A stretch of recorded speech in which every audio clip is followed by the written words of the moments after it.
ஜென்ரலாக வந்து இப்போ வந்து ஸ்கூலில் ஸ்லோ லேர்னர்ஸ்ன்னு ஐடென்டிஃபை பண்ணுறவங்க ஸ்லோ லேர்னர்ஸ் வந்து they have a lower IQ level. அவங்களுடைய ஐக்யூ லெவல் கம்மியாக இருக்கும். அவங்களுடைய ஒரு ஒரு விஷயத்தை கற்றுக்கிட்டு இன்னொரு இடத்துல அதை எக்ஸிக்யூட் பண்ணணும்னா அதெல்லாம் ஸ்லோ லேர்னர்ஸ்க்கு பண்ண முடியாது.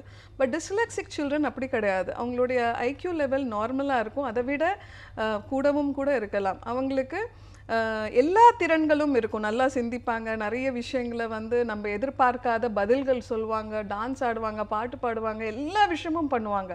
இதெல்லாம் பண்ணும்பொழுது படிக்க மட்டும் தெரியலை அப்படிங்கிறத பேரண்ட்ஸாலையும் டீச்சர்ஸாலையுமே சம்டைம்ஸ் நம்ப முடியாது.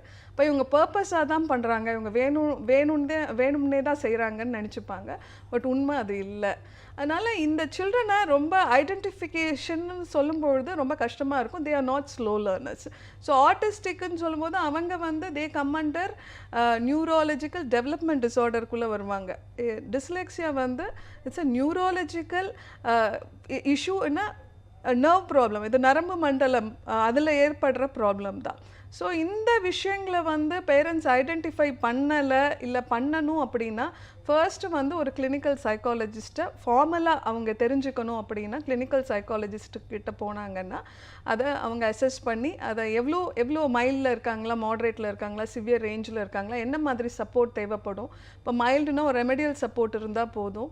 ஒரு மாட்ரேட்டில் இருக்கிறாங்க அப்படின்னா ஒரு ஆக்குபேஷனல் தெரப்பி தேவைப்படுதா, எல்லா விஷயங்களுமே clinical psychologist, special educators, occupational therapist இவங்க தான் இதை கரெக்டாக பெட்டராக கொண்டு போகிறதுக்கான வாய்ப்பு நிறைய இருக்குது.